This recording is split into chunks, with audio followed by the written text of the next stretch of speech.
Oh, it's one of those days in which we're going to do a deep dive. Get ready.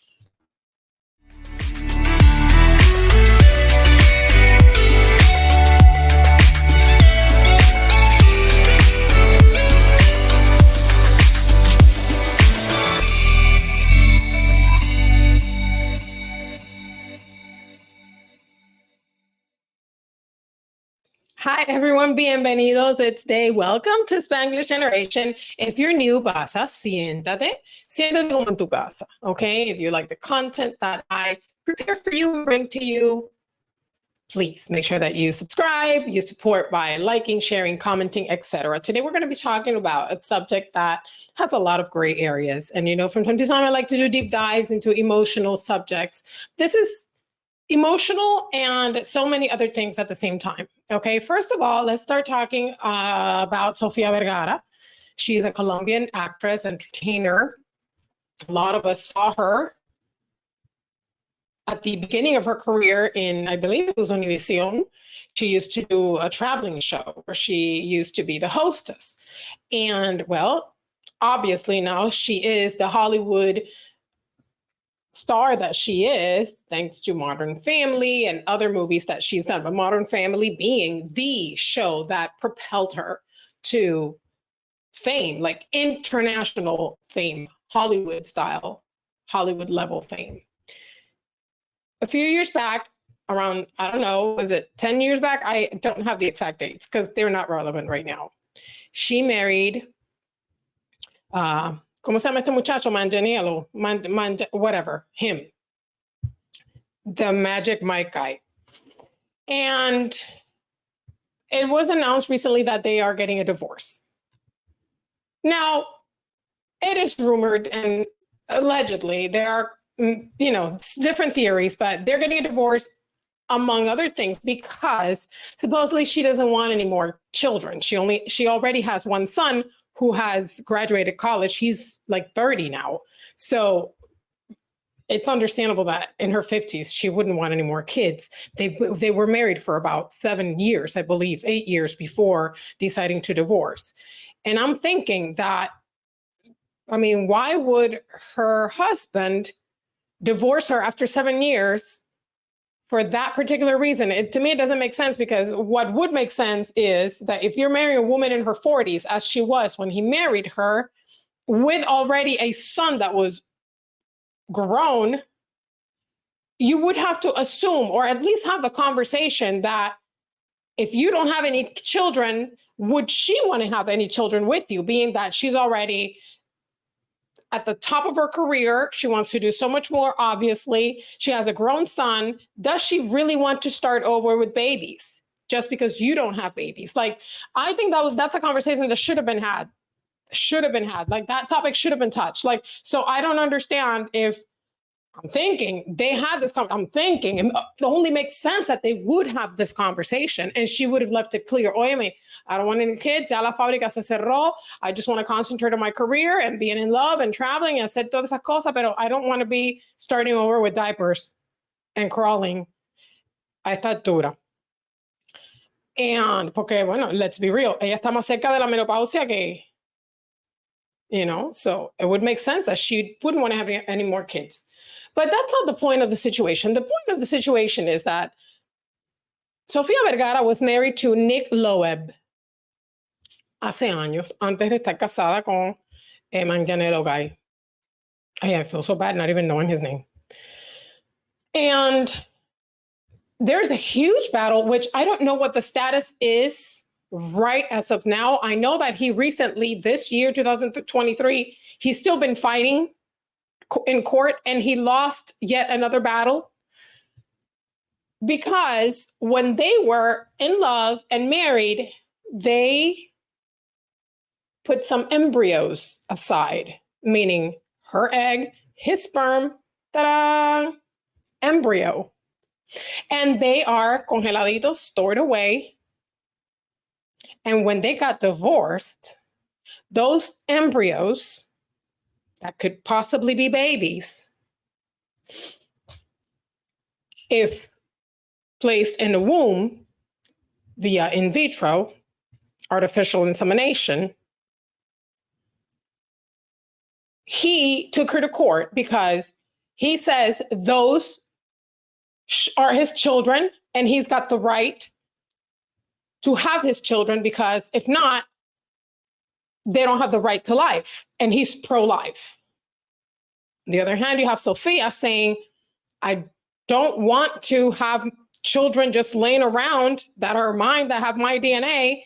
When we conceived artificially, but still conceived these children, and now they're frozen, these embryos are frozen. I don't want to have them, I want to keep them frozen. That's her argument. I just want to keep them frozen indefinitely. And he wants these embryos to develop into babies. Why do I say there are so many gray areas here? Because, usually when it comes to pro-life and pro-choice, people are really black and white. Pro-life, pro-choice. And when I say I'm pro-choice, a lot of people get even bothered with me because I always say there are so many gray areas. And this is definitely a conversation and a case that brings forth maybe all of the gray areas out there. And I'm speaking specifically to my pro-choice people, which is a lot of you, because I know a lot of you are conservative leaning. And I'm speaking directly to you because in the past I have spoken openly about my concerns about artificial insemination, about in vitro, and how this is a contradiction. This disposal of embryos is a contradiction to those who claim to be pro-life, because if you believe that life begins at conception, as I do, and I'm still pro-choice, I know that sounds horrible. A lot of you are going to think, oh, she's pro-murder. No. But think about it. If you've ever had in vitro and you're pro-life and you are pro-artificial insemination, you have to be faced with the conversation that there are embryos, which are fertilized eggs. It means conception, a life, that will be either discarded because we don't have the ability to freeze all these embryos forever. It would be the same as discarding. Or are you willing to have these embryos inserted into someone else, someone's womb who can't have children? Or possibly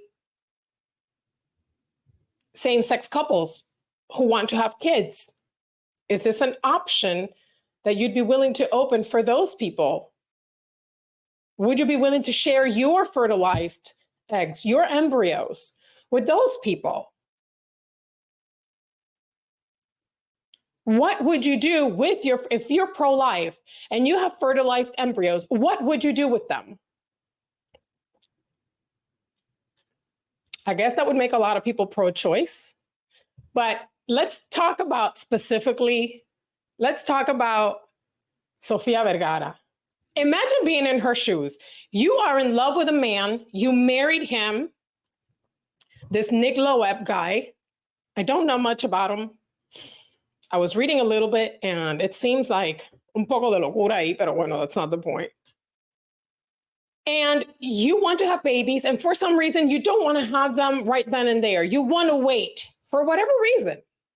Especially in Hollywood, people have the luxury of using their resources to delay pregnancies and even use surrogacy. You see it more and more today with people outside of Hollywood, but it's a trend that really became huge among the Hollywood elites. And you're madly in love, you're married, you want to have children one day, you're very sure of that. You just don't want to have them right now, so you have embryos. You don't just get your eggs, and she could have gotten her eggs frozen and that's it, but no, they are embryos. His sperm, her egg, fertilization, they are embryos. And they decided that, we're going to leave them there for when we are ready. Except that they broke up.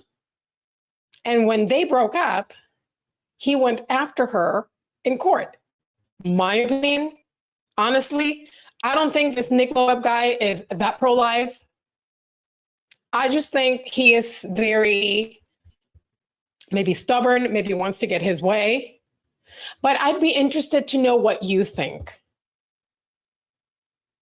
I'd be interested to know what you think. If you were Sofia Vergara and you, at one point in your life, made the decision to have fertilized eggs of yours with your ex-husband, and now he wants to use somebody else's womb to have your children inserted in them and bring them to life. And he's fighting her in court, still fighting her till this day. This fight has been going on for years. But, and again, I don't know what the status is, but think about that for a minute. Think about the predicament. Think about all the gray areas that this touches upon. And I want you to think about your position. I'm not trying to change your position. I'm just trying to challenge your way of thinking and why you feel the way you feel and why you have the position you have. If you're pro-life, it means that you are pro-life no matter what, because even a rape or incest or an embryo would be considered murder. If you're pro-choice, as it is my case, with a lot of limitations, I still understand that it is murder. And again, you may be saying, oh my God, that's horrible. Yes, but I am also pro the armed forces. And a lot of innocent babies and children die as a result of war. But I do believe that our country must defend itself when necessary. Oh, but it's not the same because it's the mother taking the life. Is it not the same? A life is a life, no matter who takes it.